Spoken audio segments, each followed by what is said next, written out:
vous avez appris le décès de votre fils. Alors, selon une source policière, il aurait volontairement sauté d'un parapet en béton haut de 20 mètres. Mais pour ses proches, la thèse du suicide est difficile à croire. Bernard? Non, on ne peut pas le croire. C'est une évidence. Christophe, il avait tout. Il était heureux, il se régalait dans ses business. Impossible. Etc. Donc on se disait, mais c'est impossible, quoi.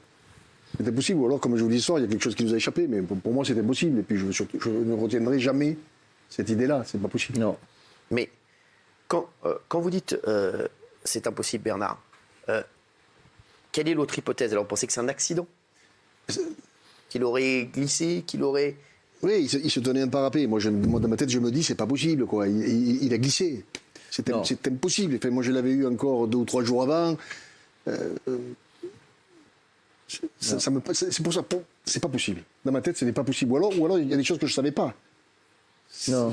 Mais bon, c'est pas possible. C'est encore une fois, quand tu voyais la vie de ce garçon, plein d'énergie, même s'il avait des moments difficiles, Christophe. Hein. C'est vrai que quand Jeannot vous a dit qu'il appelait... il faut savoir que Jeannot et Nicole, ils ont perdu leur première fille. Et les enfants. Qui était la sœur les parents de Christophe, ils ont déjà perdu leur première fille. De Christophe. Donc c'est vrai que moi j'ai appris que ça l'avait bouleversé. C'est une évidence. Christophe, il avait des hauts, il avait des bas. Mais pas à ce point-là. C'est pour ça que dans ma tête, je me dis, je ne veux pas y croire. Alors, on va parler du livre et on va parler de la thèse que j'entends Jean dire depuis tout à l'heure. Non, je vais vous poser la même question. On passe à la dernière partie. Et Jean, vous, depuis tout à l'heure, quand Bernard dit c'est un accident, vous dites non. Vous pensez que c'est quoi alors? Parce que vous dites c'est pas un suicide, c'est pas un accident, c'est quoi? Non, je ne dis pas. Pour moi, il ne s'est pas suicidé. Il avait passé une très mauvaise nuit. Il avait une grosse dépression. Donc il était en grosse dépression. Il vous le disait ça? Il avait une dépression. Dans l'été, il est venu passer 3 mois avec nous. Je l'ai soigné. On y a donné, il avait des cachets à prendre, il les prenait. Il était bien, il allait mieux. Il a voulu les remonter sur Paris. Et là, je ne sais pas, la psy qui le soignait, qu'est-ce qu'elle lui a donné, comment elle a voulu le soigner. Vous pensez qu'il n'était pas dans son état normal? Il n'était pas bien.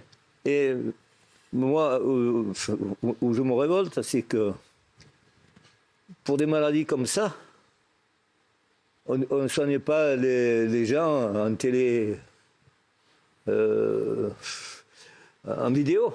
Bien sûr. Moi, je pense que déjà cette personne aurait dû se déranger pour le soigner. Sa psy? Et le suivre. Oui. Et si ça n'allait pas, le faire entrer dans une clinique. Et cette nuit-là, il avait passé une très très mauvaise nuit.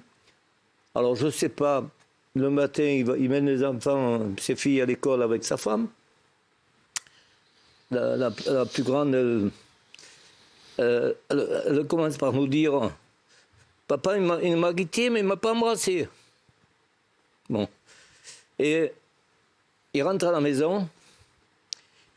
Il avait mal dormi. Il dit à sa femme toute la nuit, il m'a semblé qu'on me tirait dessus. J'étais pas bien.